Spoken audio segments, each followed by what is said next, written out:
Keep Right with Ralph K. Ginorio. Art, truth, and the meaning of life. Nothing big this week. The measure of any art is to what degree it reveals truth, no matter how controversial or painful.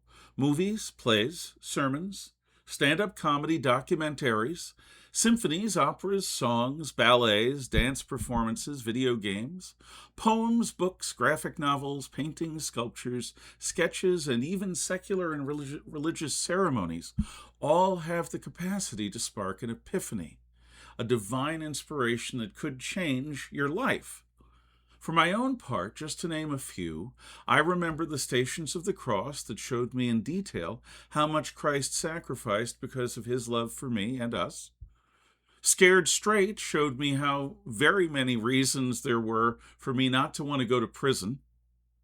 I remember Charlton Heston damning us all to hell for blowing up the world at the end of Planet of the Apes. I remember my thrill at Gandalf's return, my grief at the heartbreaking failure of Frodo, and my shock at the corruption of the Shire in The Lord of the Rings. After the terrorist atrocities of September the 11th, 2001, Buffy the Musical, of all things, helped restore my soul in the resolution that the fight for good and against evil is its own reward. I remember the first time that my blind and one-eye self saw in 3 dimensions when I looked into Vincent van Gogh's Night Cafe at the Yale Art Gallery. Even thinking about Kilkelly, Ireland, an Irish-American folk song, makes me weep at the realization of how fraught by physical and psychological distance my extended family's relationships have been. George Carlin's 7 Words You Can't Say on TV awakened me to the dangers of censorship, especially self-censorship. Tennyson's Ulysses showed me the griefs and joys of genuine heroism in old age, as Yeats' Second Coming filled me with an existential dread. Even Harry Potter and the Order of the Phoenix spoke truly about the disastrous policy of appeasing evil, both in late 1930s Britain and in the United States today. Significant art can awaken us to newly discovered revelations and long-hidden old truths about our conscious selves in relation to our inner lives, as well as within our contexts in the wider world. If, and only if, art speaks unflinchingly and uncompromisingly about the truth, can it penetrate beyond our ego's defenses and our routine self-satisfaction to make an impression on our genuine minds.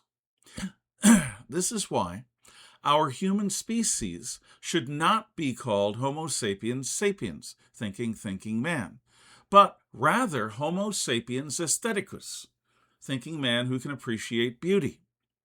Descartes was wrong when he said cogito ergo sum, I think, therefore I am. As important as is our capacity for reason, our capacity to appreciate beauty is equally essential to our humanity. As part of our development into adulthood, we each need to experience both beauty and ugliness. We must individually come to terms with each of these. In doing so, we encounter truth. Truth is not merely data. Facts are part of truth, but they can never be truth. Truth expresses the meaning of our thoughts, our words, and our deeds, the meaning of our lives itself, or themselves, as well as the meaning of the whole human condition. That's truth. Now, moral cowardice has destroyed art across the West. The vandals doing this say that the modern audience demands that everything produced today be rooted in a cohesive set of politically correct, diversity, equity, inclusivity-oriented dogmas. Without the ability to diverge from this lockstep, creativity dies. Excitement, beauty, joy, and meaning all die. Any ability for the art to inspire, to be useful, to be restorative, dies. Compare any contemporary iteration of a successfully told story from that generation's past. Star Wars, Star Trek, Indiana Jones, Doctor Who, The Witcher, The Lord of the Rings, Dune, and even The Odyssey. as well as the horror stories of H.P. Lovecraft, are merely a few of the wrecked intellectual properties that have been pillaged in this dozen-year woke purge.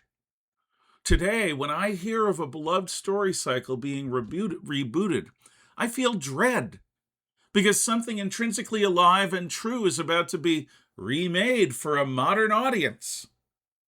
We need more than this. Free men, women, and children will not remain free if they have been thoroughly starved of truth. Without compelling stories, our spirits never expand. Without hope, there is no bravery, only despair.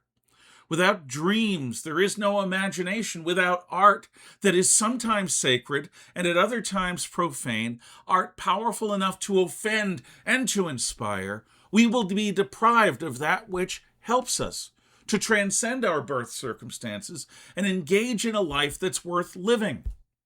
Without the spiritual nutrition of worthwhile art, we might as well be slaves. I do believe that in some circles this may be the intention. Reclaim our art, our high culture, and our popular culture in all of its many forms. Demand dangerous truth instead of safe orthodoxy. Restore art to life. And since the lovely YouTube does this thing over here now, which dims things, I'm going to count us down. This isn't nothing. Art is not nothing. Art is not an elective in life. It's not a class in high school. Art comes in many forms to many people, and people find meaning different ways. But without art that's got guts, that has integrity, that grabs us and shakes us and shows us, we die. And people who are dead inside are slaves. Thank you for listening. God bless.